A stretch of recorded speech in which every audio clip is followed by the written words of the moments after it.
तत्कालीन जम्मू कश्मीर राज्य को जम्मू कश्मीर और लद्दाख के 2 केंद्र शासित प्रदेशों में पुनर्गठित करने और आर्टिकल 370 और 35A को निरस्त करने के बाद लद्दाख यूटी एडमिनिस्ट्रेशन ने अपनी पहली एक्साइज पॉलिसी 2021-22 को लेकर नोटिफिकेशन जारी की है।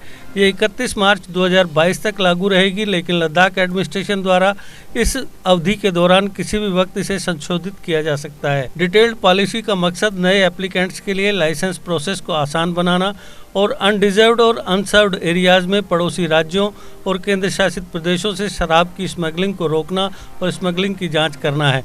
इसमें टाइप ए से टाइप एफ तक लाइसेंसों को कैटेगराइज करने की एक लंबी लिस्ट है, जो होलसेल से लेकर रिटेल वेंड, बार, रेस्तरां, बॉटलिंग प्लांट और डिस्टिलरी शुरू करने के लिए जरूरी है। पॉलिसी डॉक्यूमेंट के मुताबिक अधिकांश कैटेगरीज में शराब की दुकानों के संचालन के लिए लाइसेंस विशेष रूप से केंद्र शासित प्रदेश लद्दाख के निवासियों को दिए जाएंगे और पॉलिसी डॉक्यूमेंट में यह भी साफ रूप से उल्लेख किया गया है कि विभिन्न प्रकार के लाइसेंस के लिए अलग अलग वार्षिक लाइसेंस फीस भी होगी। टाइप एफ लाइसेंस के तहत बोटलिंग प्लांट, ब्रूअरीज और डिस्टिलरीज के लिए मैक्सिमम फीस 6 लाख रुपए फिक्स की गई है। हालांकि पॉलिसी में यह भी कहा गया है कि FSSAI, civil authority, pollution control board, industry department जैसी एजेंसियों से नो ऑब्जेक्शन सर्टिफिकेट प्राप्त करने के बाद और संबंधित जिलों के डिप्टी कमिश्नरों द्वारा डिटेल्ड प्रोजेक्ट रिपोर्ट और वाटर एनालिस्टिक रिपोर्ट की उचित जांच करने के बाद भूमि की उपलब्धता की जांच होने पर मैन्युफैक्चरिंग और बॉटलिंग प्लांट के लिए एप्लीकेशन को मंजूरी दी जाएगी।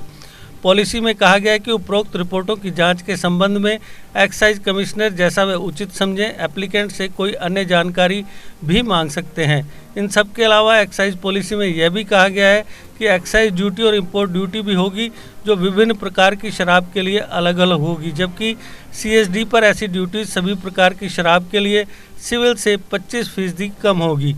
पॉलिसी में विभिन्न प्रकार के लाइसेंसों के लिए अलग अलग असेसमेंट ड्यूटीज़ और कुछ प्रकार की शराब की बिक्री पर एडिशनल असेसमेंट ड्यूटीज़ के भी आउटलाइन किया गया है। पॉलिसी डॉक्यूमेंट में कहा गया है कि पॉलिसी के प्रोविजंस को प्रभावी करने में किसी भी कठिनाई के मामले में डिपार्टमेंट कॉम्पिटेंट अथॉरिटी की अप्रूवल से ऑर्डर द्वारा इस पॉलिसी के प्रोविजंस के किसी भी अडाप्टेशन, मॉडिफिकेशन सहित ऐसे प्रोविजंस कर सकता है। GK अपडेट रहे हमारे साथ। अगर आप ये वीडियो YouTube पर देख रहे हैं तो हमारे YouTube चैनल को सब्सक्राइब करें और बेल आइकन को क्लिक करें। अगर आप ये वीडियो Facebook पर देख रहे हैं तो हमारा Facebook पेज लाइक जरूर करें। For advertisement please contact 705-109-1811।